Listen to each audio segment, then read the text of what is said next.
I'm ready.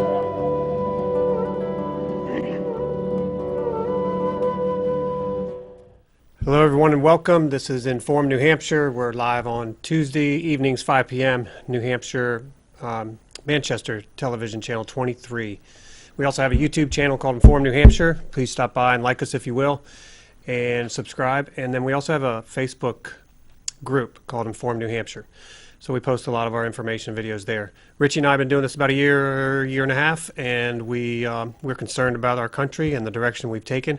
Also very concerned about the hidden history that nobody talks about, except in alternative media possibly. And so we like to bring some of that news and information to you, and also some commentary.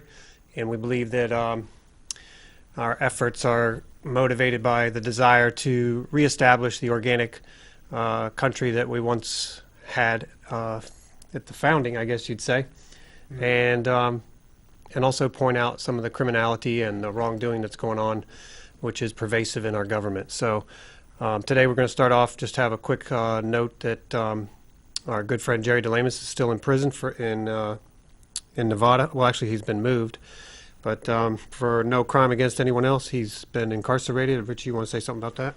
Yeah, we still want to ask for your support out there, your prayers and your support financially. So if keep Jerry and Sue in your prayers, and if you'd like to give financially to help out his legal aid fund, you can go to freejerrydelemus.com and help out there. The spelling is JERRYDELEMUS.com. Thank you for that. Jerry stood up for all of our rights when he stood up for those people out there. We all have the same rights. Standing up for yourself or your neighbor is standing up for all of us. I did want to say, well, actually, you've got an announcement. I guess somebody else was sentenced in Nevada. Yeah, it's not good news for one man. One of the fellow arrestees, I guess you'd say, kidnapped gentlemen out there. I guess there was a number of them out in Nevada for the Bundy Ranch deal. A gentleman named Gregory Burleson has now been sentenced to 68 years in prison for his part in the Bundy standoff. And the good thing about that is that, how many people did he kill? Oh, no, Richie. Nobody was killed. No one? No one. How many people did he injure then? Because he must have injured a lot of people, right? 68 years in prison. No, he didn't injure anyone. Did he rob banks? Get a lot of money or something? Nope. No property destroyed or damaged. I don't want to touch on this, but it's a major crime. Did he rape a bunch of people or something? Nobody. Nothing. Nothing. Well, why did he get 68 years then? Well, that's the operative question, Richie. I think it's just amazing that for a crime against no other, this man's being put in jail for 68 years. He's 53 years old. He got 68 years for a victimless crime. And we have half of our government walking around. They should be tried for treason, and after being found guilty, they should be hung, because that's the crime for treason. And that's the penalty. I think most people in America know that that's the situation that's going on. They are guilty. As a matter of fact, I know we're going to be talking about some of that today. But let me just say this, too. I mean, I'm really, right now, I know there's three situations going on between Oregon and Nevada. And that is that Robert Lavoy Finicum was murdered on January 26, 2016 by state police and or the FBI. I don't know who fired the shot, but he was shot 6 times while he had his hands up, and he was murdered. No one in the government has been brought to justice for that. Jerry DeLamus, who harmed nobody, went out there to try to calm things down and stand up for people's rights at the same time, got 87 months in jail.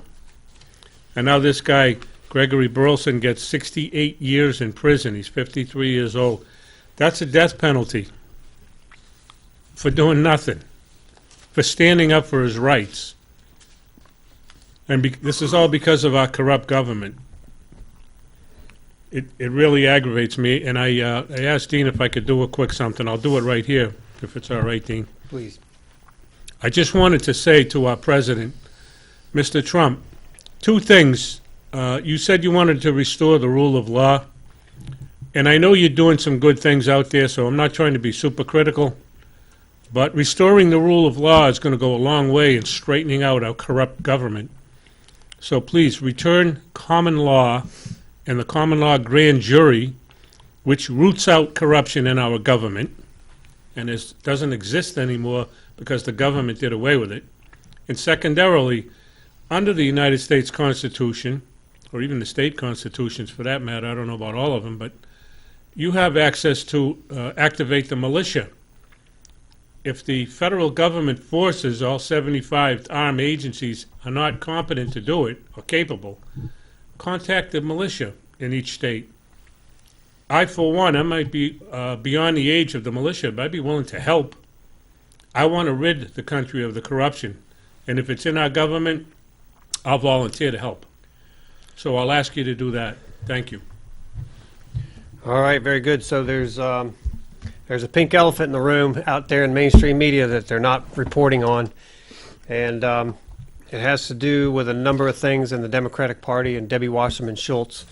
It started, well, it didn't start with, but we had the murder of Seth Rich, who was said to be leaking the information that went to WikiLeaks that was then reported before the election, which demonstrated a number of things, criminality things that were happening behind the scenes in the Democratic Party. Now, a lot of this is surrounding Debbie Wasserman Schultz, and interestingly enough, she's a Florida House of Representatives congresswoman who has been very successful in the past. She was the former co-chair of the election committee, or the campaign committee for Hillary Clinton in her first run for the presidency against Barack Obama.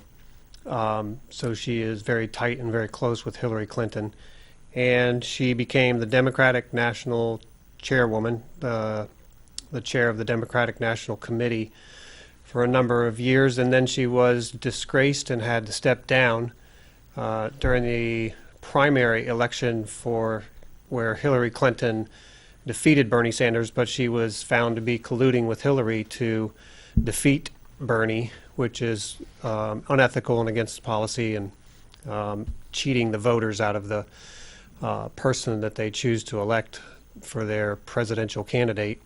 So she was stepped down in disgrace, but she didn't go away. Of course, in the modern liberal arena, when you do something wrong, you usually get promoted, because that's their motive. Their modus operandi is to put people in high places that can be manipulated, controlled, that can be blackmailed easily, and of course those who are willing to do the criminal duty that they're sent there to do by the international banking cartel who runs our country.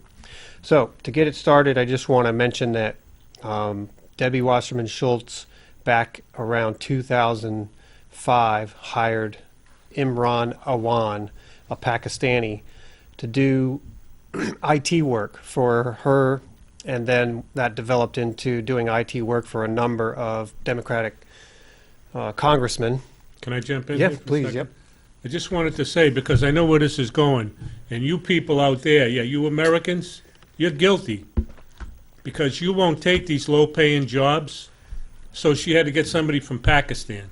I hope you're happy. Well, it aggravates me, sorry. Yeah, no Americans would take that job. However, Richie, they received some of the highest pay possible for their position. At minimum wage, No, right? no, A couple bucks no, over. over $100,000 a year. They were made to be Democratic staffers. So there was three brothers in the Awan family, and one of the brothers had a wife, Yvonne. I can't remember her name exactly, but and a number of family members. So from 2007 to now, there was over $4 million said to be paid out to this family from Pakistan, with the several members being paid that weren't even on the job. Where do you sign up for this job? Yeah, I know. Tell me about it. It'll be a nice one. There's some questions on whether he was even qualified for the IT position that he held. Other IT companies were working to get the business from the Democratic National Committee and the Congress people, and were always left out in the cold, even though they were offering far better customer service and lower price to do the work that the Awan brothers were supposedly doing. So, as it turns out, it's a big story. It's all over the alternative news media. It's everywhere, and the mainstream media is just avoiding it like the plague.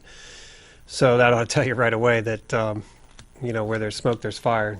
The Democrats, of course, the news media is surrounding the wagons, I guess you could say, to protect their minions, and they're all part of the same team.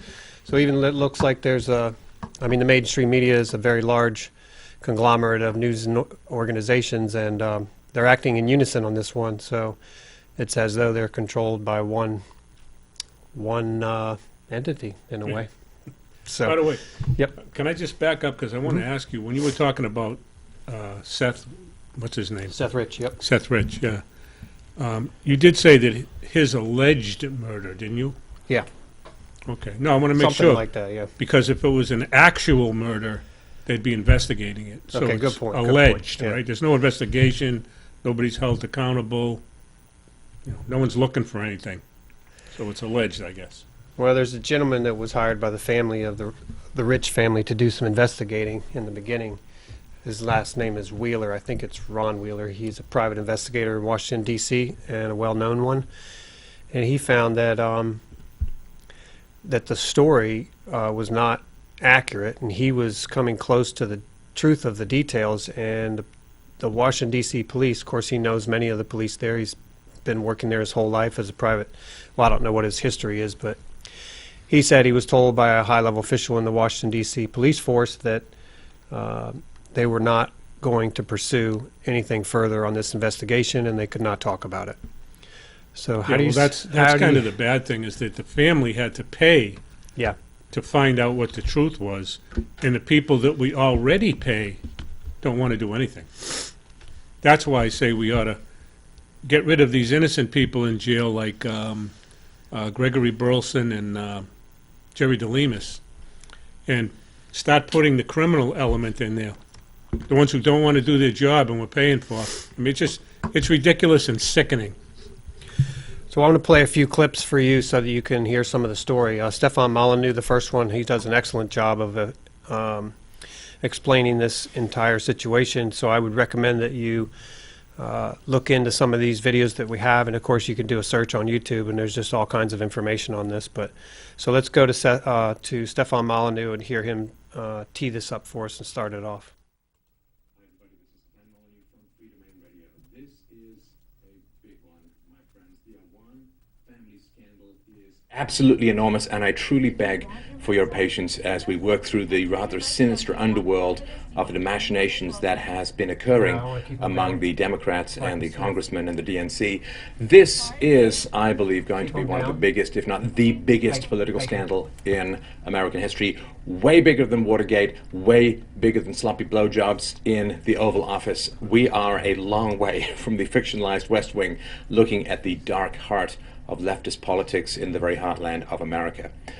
Just before I start, I wanted to give a shout out to the Daily Caller News Foundation's Luke Rosiak, who spearheaded the coverage of the story. I hope I do some of his material justice. I hope there's some damn justice anywhere in this story. So, let us start. On February 2nd, 2017, Democrat hired information technology workers Abid Awan, Imran Awan, Jamal Awan, Hina Alvi, and Natalia Sova were barred from the House of Representatives computer networks.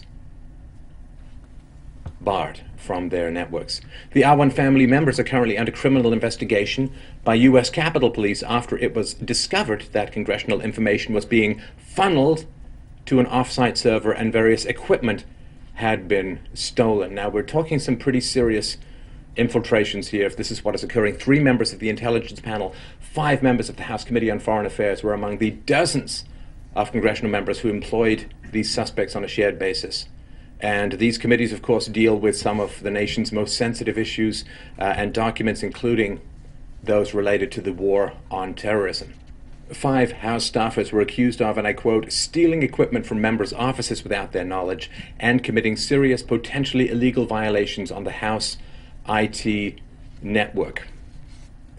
Due to the nature of the work, the suspects had full access to the emails and sensitive documents of dozens of congressional members who employed them, including multiple members of the Homeland Security, Foreign Affairs, and Intelligence Committees.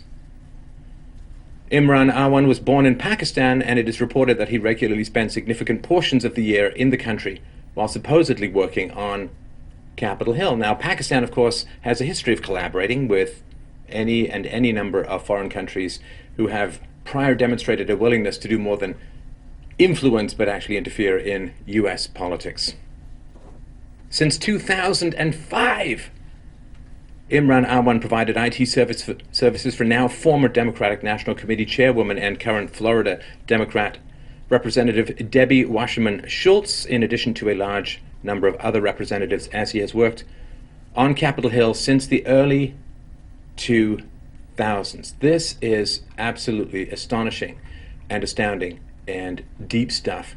There are some congressional technology aides who believe that the Awans have been blackmailing representatives because, of course, they've had access to their files, their documents, their emails, potentially, because these representatives they are displaying this unwavering Stockholm Syndrome, staring blankly in the sun, children of the corn devotion to these former IT workers, these former IT aides. So this is astonishing. Now, given how sensitive this information is, what was the security process that went through? What was the vetting process? What was the security training that went on? How did these people get clearance? Well, Okay, so before we go on with that, I just want to recap. So the Awan brothers were hired by Debbie Wasserman Schultz to manage the IT services for herself and a number of Democratic congressmen, has had access to all of their devices, passwords and everything, their emails, and they were said to be funneling information off to somewhere else, which is assumed to foreign entities. And this speculation that Stefan raised, which was speculation by someone else, that they might be blackmailing someone, I tend to agree with that in regards to maybe some of the other Congress people that are unwilling to speak up about this or even talk about it. Maybe they are being blackmailed. However, I think there's something much different going on here, that these guys are collaborators with the with Debbie Wasserman Schultz, and that they're involved in some much deeper criminal activity, if you ask me. Without putting you on the spot, Dean, do you know I don't know if you know the answer to this or not, but they said that they were barred from congressional access, or whatever you want to call it. Were they barred after she hired them or No. before? Because No, I was left to believe before. No, for many years they had access to all the computer equipment and the service. They were IT service for the Democratic National Committee and congressmen and women. And Okay. during those years, they had full access. In February of this year, they were Barred then. barred Okay. from having access to those, to their networks. So what Debbie Wasserman Schultz did is she said, okay, no problem. She changed Iwan, or whatever his name is, Irham, from an employee to an advisor, so that he could stay in position, continue to get paid, and still have access to all of her IT equipment and services and things. So she didn't think it was a concern that these folks were banned by the Capitol Police from having access.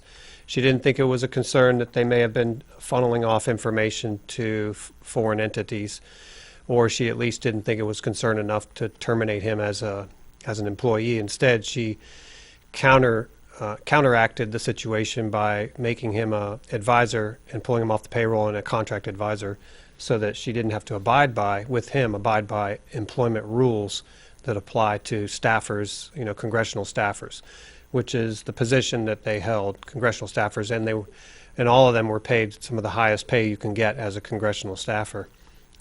Something smells of treason, but what do I know? Yeah, we got treason all over this story.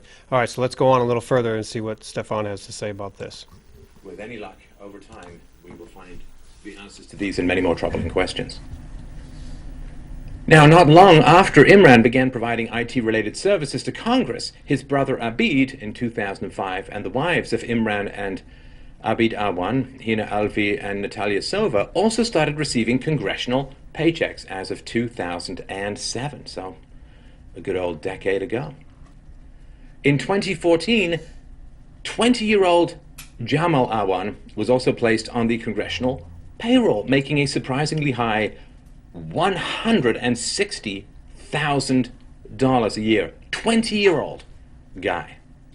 No Americans, no local Americans, no Native Americans who might have been able to do that job. Now, since July of 2009, the Awan family has been paid at least $4 million. Some estimates go as high as $5 million for their government work as shared congressional employees. These congressional offices, they kind of work like mom and pop shops, and this is, I guess, how they dealt with their IT issues.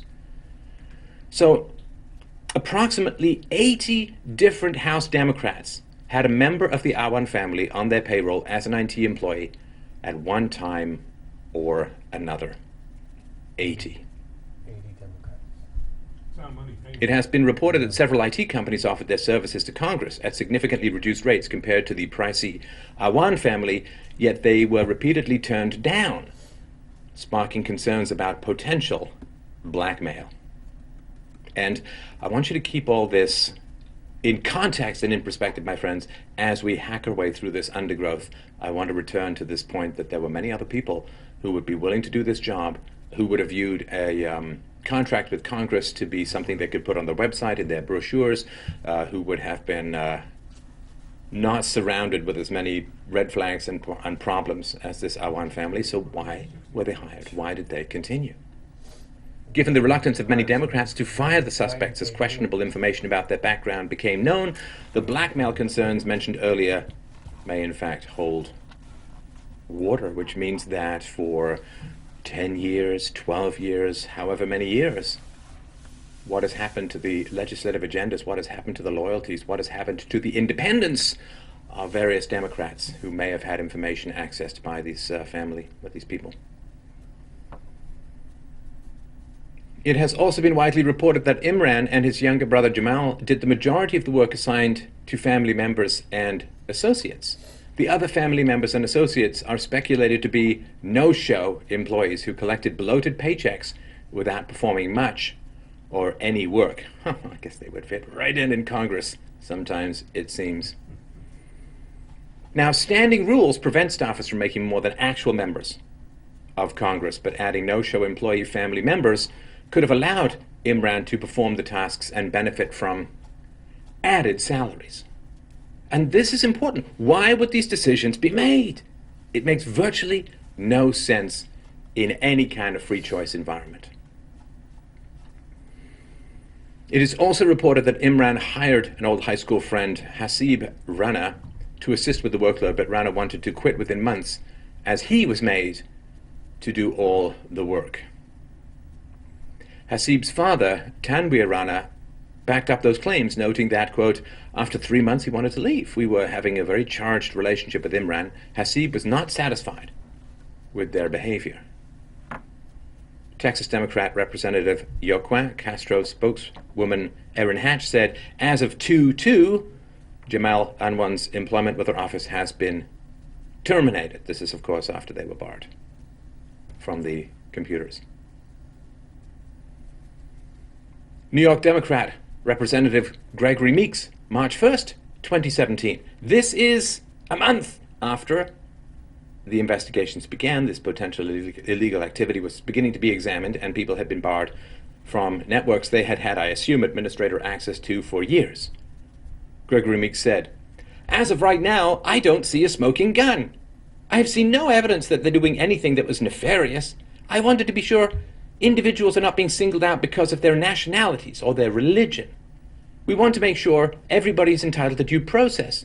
They had provided great service for me, and there were certain times in which they had permission by me, if it was Hina or someone else, to access some of my data. And here, of course, you can see, post-OJ, it feels almost inevitable that because these men and women are Muslims and Pakistanis, that people are going to start crying political correctness and targeting and Islamophobia and this and that and the other. So political correctness may have kept people from evaluating these employees on a rational or objective basis. You know, diversity, if it has a chance of working, everyone has to be under the same rules. You can't be pulling the race card, the religion card, and all that kind of stuff to get out of stuff. And here's the thing, too. Listen, I worked in IT for many, many, many years at an entrepreneurial and executive level. All right, And so he goes on to quote a number of different Democrats.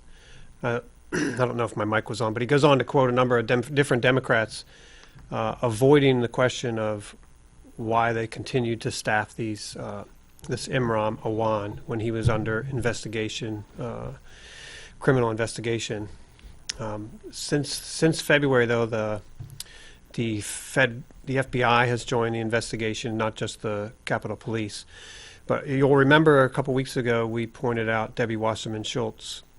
We did a video on her then when she was threatening the Washington, D.C. police chief with consequences for not giving her computer equipment back after it was taken during the Seth Rich murder case. So it was part of a criminal investigation, the laptop. And of course, she was bullying him and badgering him, and then in the end threatened him with consequences because she does sit on the oversight board that controls the funding for the Washington, D.C. Police Department, so, or the Capitol Police, whatever it was. So she has the ability to. She's actually should be recused from even dealing with that issue because she's an insider and has control over them, can manipulate them. So I couldn't help but it kind of rung in my head when he said it. He says, "You've got to make sure they have due process of law." First thing I thought of is, yeah, tell that to Robert Lavoie Finicum when they shot him when he had his hands up. He had due process of law. Or Jerry DeLemus when he said, "I want to change my plea." And he made the guilty plea because people were threatening his family and friends. He said, "I want to change it." Judge says, "No, you can't change it. You're going to be sentenced." Gave him 87 months. Now Greg Burleson sitting in court, was sitting in court, and they said, "We're not invoking the Constitution in my court. This is Judge Gloria Adolph Navarro." Then she turned around and says, "You can't have witnesses, and you can't talk about the BLM." How about due process for Americans? So for anybody out there, and I'm not Democrat or Republican, never have been. I don't believe in a two-party system. I think you're nuts if you were involved in those idiots, but that's just my personal opinion. I don't see how anybody can sit and say, well, these Americans didn't have due process, but we got to make sure the Pakistanis or whatever nationality they are have it. The rule of law is the rule of law. It applies to everyone equally, only it didn't in this case. And that judge out there that sentenced these people should be put in prison or hanged. By the way, the sentence for if you're guilty of treason is hanging. I didn't write the law. I'm sorry, Dean. No, that's fine. Just very angry about that whole situation. You can probably tell. Yeah, it's horrifying. So, as we said in here, Imran and his Muslim brothers Abid and Jamal accessed unauthorized computers while acting as IT specialists. The three brothers were making $161,000 a year, $165,000 a year, and $160,000 a year, and one of the brothers had a criminal background. Word has it that Debbie Wasserman Schultz is an absolute wreck since Imran was arrested. Calls for her to testify to Congress are increasingly growing as well. Wasserman Schultz knows she's in hot water over this IT scandal. The Gateway Pundit previously reported that the FBI seized smashed hard drives belonging to Imran Awan, while we also reported that Debbie Wasserman Schultz threatened the chief of police at the U.S. Capitol Police, offering consequences if he didn't turn his computer back. The fake news media, cable networks have completely shut down coverage on one of the biggest scandals from the Democratic Party since the former DNC worker Seth Rich was murdered.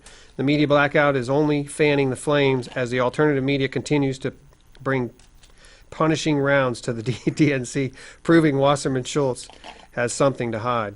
All right, so we made a comment here about increasing calls for her to testify to Congress. I would encourage everybody to call their state, I'm sorry, not state, U.S. congressman, senator, or representative, and demand they investigate this. If they don't do it, we ought to get rid of Congress. What we didn't say in that little paragraph there about the hard drives is that Imran had a house, actually had a couple houses. He's being held right now on bank fraud because he had purchased a couple houses for him and his wife, and they listed themselves as purchasing those houses as primary residence when they weren't primary residents. So it's a technicality. So that's just sort of a smokescreen to hold them because he was attempting to flee the country. So They were filing bankruptcy too, I understand. they did go through a bankruptcy. They owned during the time they were working for the Congress, they owned a car dealership down in Virginia, Northern Virginia, and they borrowed roughly $400,000 or $500,000 to start this business. In the end, they were in debt over $1 million, and they filed bankruptcy to absolve themselves from that debt. Good business. And people. even though they filed bankruptcy, they were able to hang on to those two houses. So after he was arrested, he rented one of these houses he put the rental property on like a military website for renting that military people would find. And he rented to a Marine officer, and that Marine officer found hard drives in that house, I guess in the garage, said that these people looked like they left in a hurry. But those hard drives have now been seized by the FBI, and they had attempted to smash those hard drives. So Imran was stealing congressional equipment and then attempted to destroy that equipment because it would become evidence to be used against the DNC or against him or Wasserman Schultz or anyone else. So it's a cesspool of criminal activity happening there with You think? the Imran brothers. But I think I want to take you to another video here real quick, and we'll just listen. This is called The Tipping Point with Liz Wheeler, and she's interviewing an investigative journalist talking about the Wasserman Schultz affair. So let's listen to this. Imran uses a variety of individuals as like pass-throughs for these different financial schemes. That's what my 6-month investigation indicated. And one of the things that he did is right after he started working for Wasserman Schultz, 4 of his relatives and 2 of his friends appeared on the congressional payroll at very high salaries, like salaries that only a chief of staff makes. And they took in $4 million in all since 2009. Of course, members of Congress did have to agree to put people on their payroll. Imran didn't have the power to do that himself. But he seems to have somehow caused that to happen. And so he's got all these people. And meanwhile, the same time that he and 2 of his brothers are supposed to be working full-time on the Hill, they also start this limited liability corporation, which is supposedly a car dealership. And they're supposedly managing this car dealership during that same time that they're working on the Hill. And this car dealership ran into some financial trouble and took a $100,000 loan from an Iraqi politician who is now wanted by the Department of Justice. Right, and like I said, that's where it becomes very troubling, because now a man, Imran Awan, owes money to a terror-linked individual who is wanted by the U.S. government, and Awan has access to the email addresses and the password to Debbie Wasserman Schultz's iPad. I mean, I think there's a vulnerability there to blackmail, and I guess he was just fired from his position this week on Tuesday, even though he's been under FBI investigation for months now. House investigators actually told House members months ago that he wasn't allowed to have access to the Capitol network anymore. What took Wasserman Schultz so long to fire him? Yeah, everything you said is exactly true. They really did have access to emails of House members, including those on sensitive committees, as they operated this totally different thing that owed $100,000 to this Iraqi politician. This is in public court documents. I've been sending these documents to members of Congress for several months now. Most of the members fired him, if not immediately after the investigation was made public back in February, and he was named as a criminal suspect in a cybersecurity probe. Several individuals did resist firing him at that time. They said it's probably Islamophobic, even though they had seen much of the evidence against these guys indicating real problems. Right. And they said other things like that. But ultimately, Wasserman Schultz was the only person who held out more than a couple weeks, and it's been like 5 months now that she's refused to fire this guy, despite all the evidence. And we don't know why that is, but Capitol Police also seized a laptop from a House office building that was used by Imran. And Wasserman Schultz has blocked them from using it as evidence by saying this is her laptop, and because of the speech and debate clause, congressional privilege, it's her laptop and they're not allowed to see what's on it. And Right. Capitol Police have said, well, this is important to an ongoing investigation. And she's been very insistent, even telling the Capitol Police that there would be consequences in Right. the context of a budget hearing if they didn't give back this laptop. So that's what we're seeing here is that she hasn't wanted to fire him, and she hasn't really been cooperating with police and making sure they get the evidence they need. But as for the reason, I mean, we don't know that. No, we don't know that, but it's certainly a question I think we need to be asking here. It almost makes you wonder if Imran Awan has some sort of information on Debbie Wasserman Schultz, if he's perhaps blackmailing her or threatening her in some case, because not only did she not fire him when he was under FBI investigation after he'd had all this high security clearance access to their emails, she impeded the investigation, refused to cooperate with the police, and then almost threatened them. Like you said, oh, there will be consequences if you take this laptop. You'd think she'd want justice to be served here. Okay, so there you have a little bit of a clip there. Now, important to point out here, Richie, is that this is alternative news media reporting on this, and this is arguably Fake news, yeah. yeah, this could be like one of the largest scandals in a long time. I mean, it's really starting to fire up. And where is the mainstream media in this? You got to ask yourself. You just gotta wonder how fake the mainstream media is going to present themselves just by the sin of omission here by not reporting on this. This is a huge story. It has to do with the elite politicians in our country that run our country. Has to do with foreign entities siphoning off classified information from our government over a multi-year period, and the criminality of hiring, paying staffers, and the possibility of blackmail. So it's just an outrageous thought that the mainstream media continues to ignore this and has offered up, I think, 37 seconds of commentary on this issue so far. Well, I have a reason for them maybe not covering it. They did mention executive privilege here, Right. and that overrides if you're breaking the law. That doesn't count. If you break the law and you're in Congress, executive privilege takes over. So I understand that part of it. Well, yeah, they said congressional privilege. So, yeah, they're privileged, aren't they? They just do whatever they want and get away with it. All right, here's another one. This is Ben Shapiro, who's just an outstanding commentator, political commentator, has his own website and stuff. Ben is like one of the smartest, most articulate guys that I've seen on the alternative news circuit forever, although he's more than alternative. He's on the mainstream media, too. He's often interviewed on TV shows, and he usually annihilates liberals and Democrats when they try to debate him. So, but let's listen to him real quick and see what he has to say.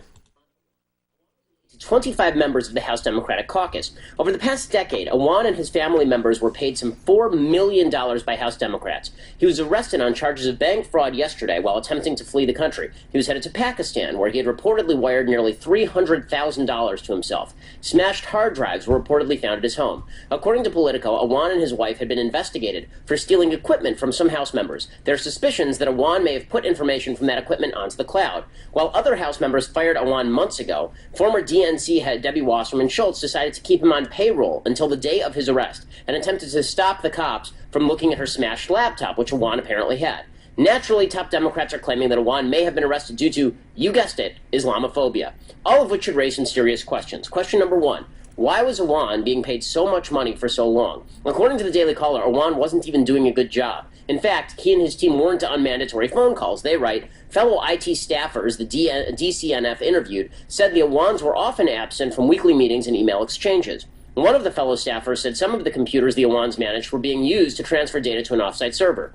Second question, what information did Awan transfer? The Daily Caller, which has been all over this story, reports that Awan had, quote, access to all emails and files of dozens of members of Congress, as well as the password to the iPad that Debbie Wasserman Schultz used for DNC business before she resigned as its head in July 2016.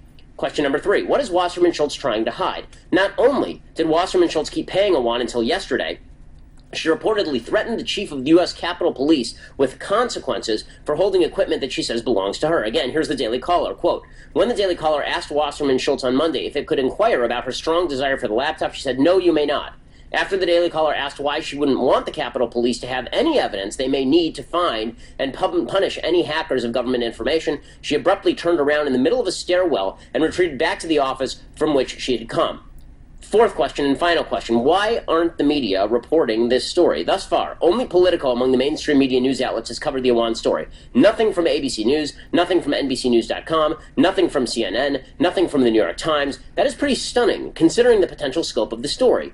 One suspicion, are mainstream outlets concerned that maybe Awan might be in some way connected to DNC leaks that damage Democrats, or that will do so in the future? This is a major, major story. We're just beginning to learn the ramifications, and it's certainly weird, at the very least, that it's being buried by mainstream media outlets. That Democratic story about the IT staffer who was caught leaving the country after having wired a bunch of money to Pakistan, that's not making the rounds anywhere in the mainstream media, and there are suspicions that perhaps that's because this was one of the sources for WikiLeaks, right? This is unsubstantiated, so this is the speculation that maybe this guy was actually taking all of that information and funneling it to WikiLeaks, and Debbie Wasserman Schultz doesn't want to let that cat out of the bag, because if the Democrats were to find out that Russia didn't have to do with this, then it completely implodes their entire narrative.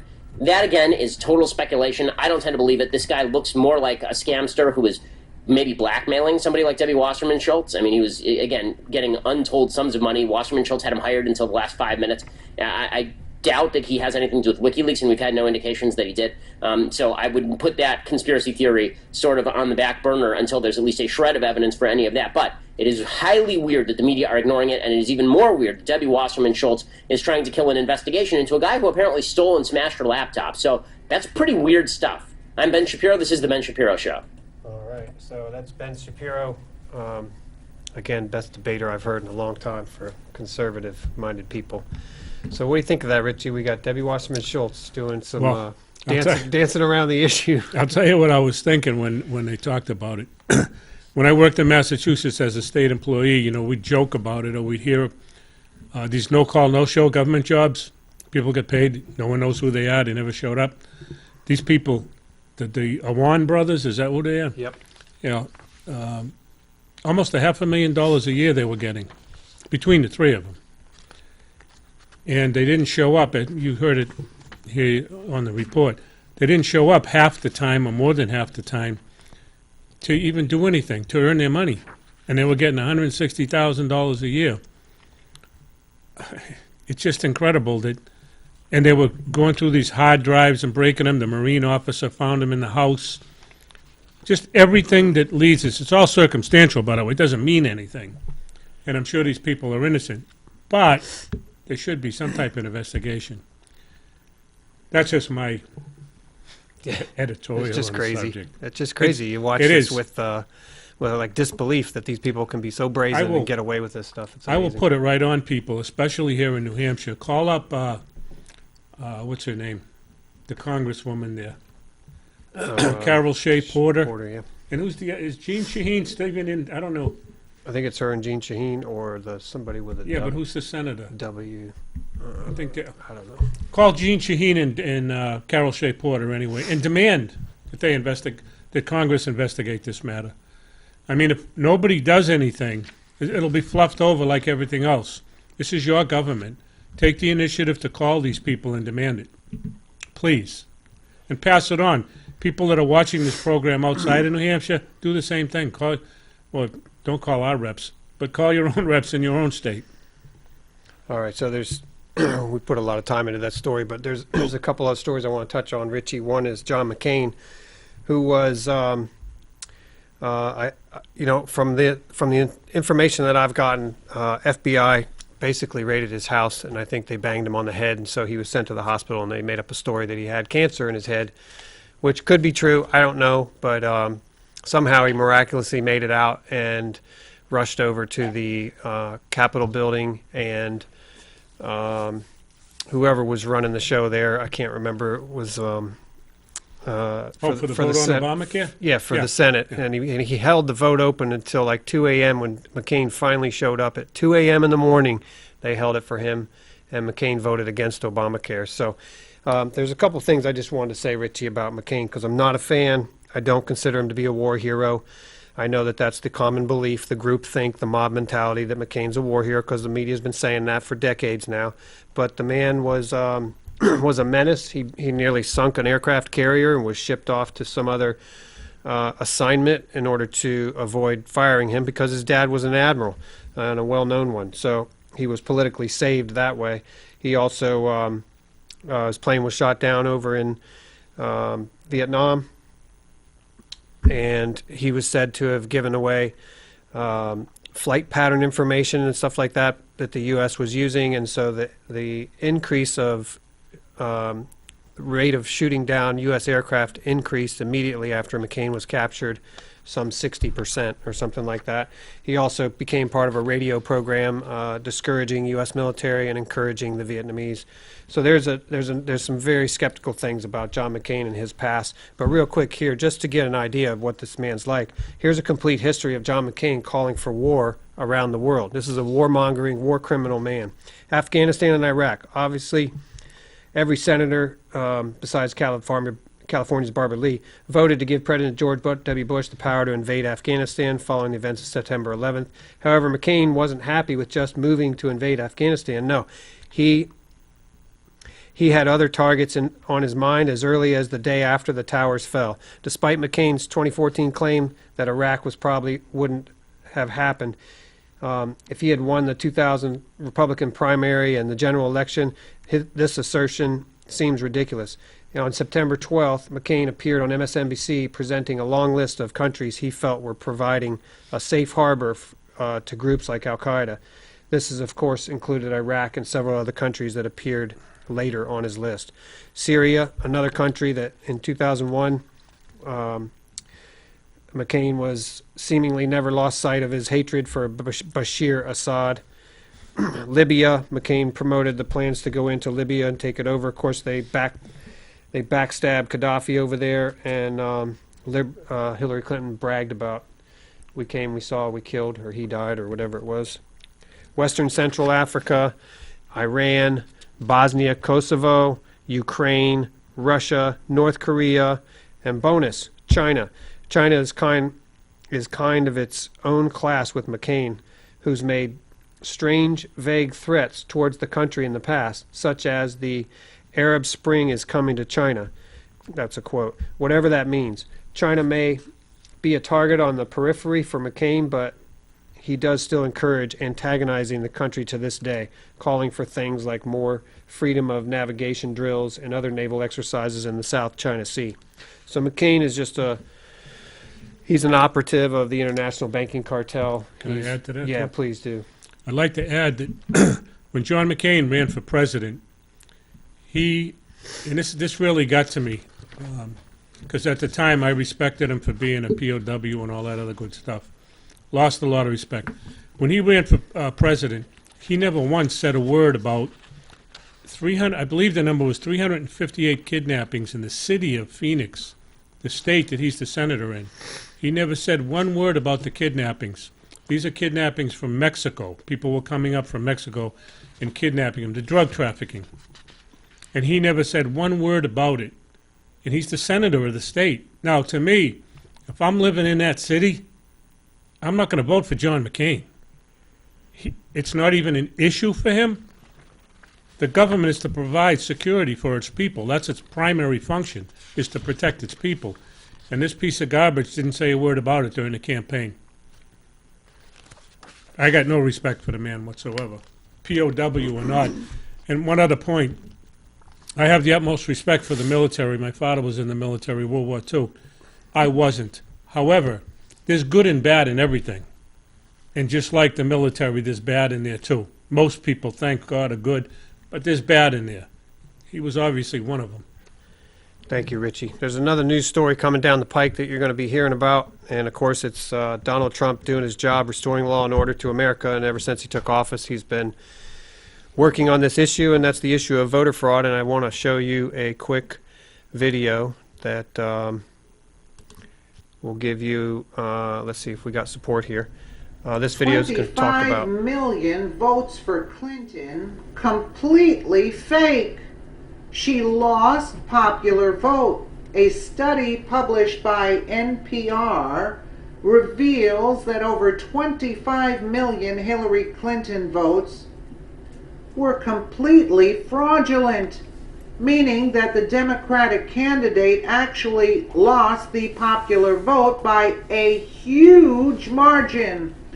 A study by the Pew Center claiming that over 800,000 non-citizens voted for Hillary Clinton failed to take into account dead and fraudulent voters, which totaled over 25 million registered voters. All right, so there you go. You can look that up for yourself and read further. You can look that up for yourself and read further into it, but that explains why we were watching the campaign and Donald Trump would have a rally in small town America and give 3 days notice of that rally and somehow manage to get 20,000 people enthusiastic showing up for him at some hall. And then Hillary Clinton would have a planned rally somewhere and she'd have about 50 people there, and most of them were her staffers. So there just was no enthusiasm, and somehow she achieved the popular vote. I don't think so. And guess what? In recent times, there was a number of hackers that were told to hack the voting system, and every one of them did it. Every one of them was able to hack the vote and change it. So we have a voting system that is completely and entirely unreliable and easily manipulated and controlled. And so we are suckers. And I've known this since I was a little kid, because I remember when voting was on a piece of paper. And when they went to electronic voting, I just couldn't understand why people would be so dumb. And here's the thing. You can have electronic voting, but you could have a paper chit that comes out and it saved it and secure it, and it would give you physical evidence of the vote so that over time you can question or recount votes like that, which without the electronic participation. So in other words, you put your vote in, it's electronically counted, but you get a piece of paper back, and then you put that in a secure vault, so to speak. So Yeah, but that's extra work, Dean. it's a little People bit. are lazy, It basically. costs a little bit of ink and paper, which Yeah. I'm sure they're trying to save on. So Well, yeah, you have the corruption, and then afterwards, the investigation in that process doesn't cost anything. So, yeah, you would do that. this is going to be exciting because this is coming down the pike. The Trump administration is investigating voter fraud all over the country. I anticipate seeing people going to jail over this, and it'll probably be a very big deal. So we're getting down to the wire. And Richie, we've got about 4 minutes or so. I want to say this little tidbit article that I found, Richie, that I always talk to you a lot about the poisoning of America, but I don't bring it on the show much. But America's tainted water supply study: 2/3 of the U.S. are drinking cancer-causing chromium-6.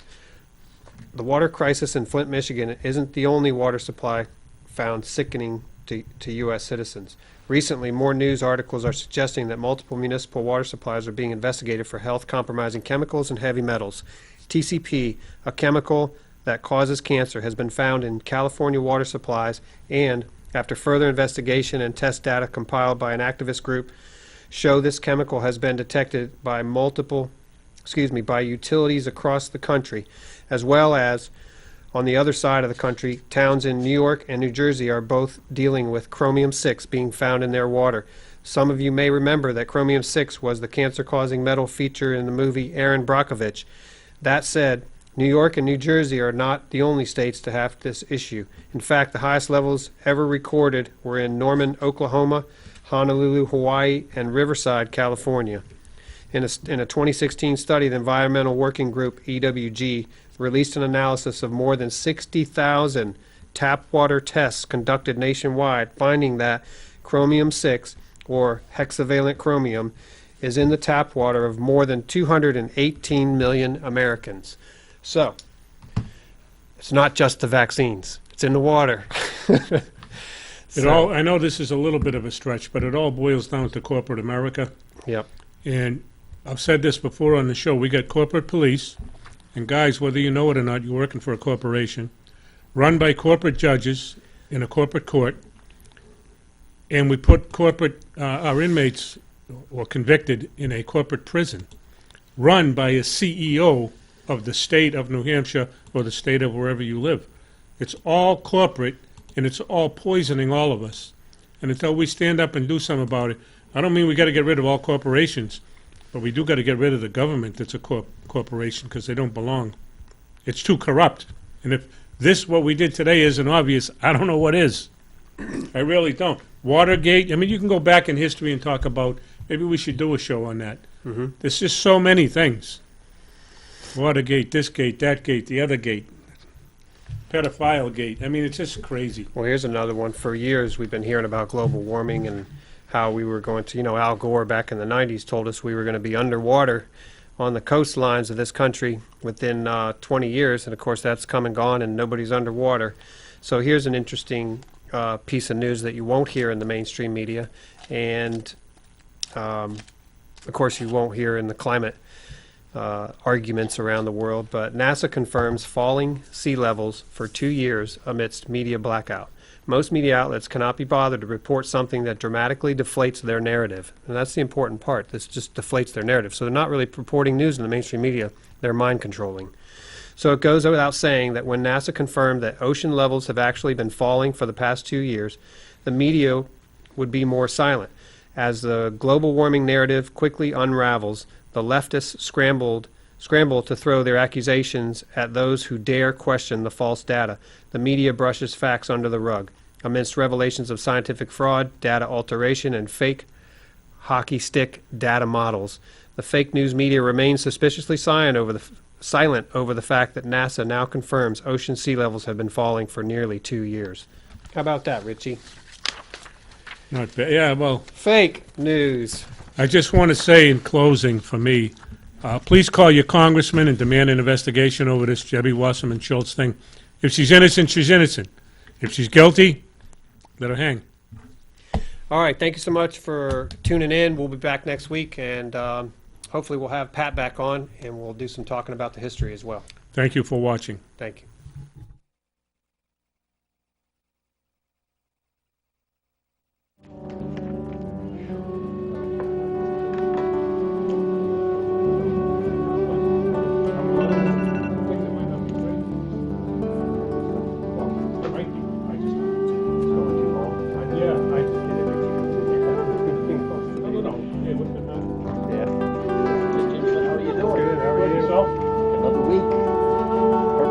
Terra firma, you can't beat that. Oh, good. You have a good one.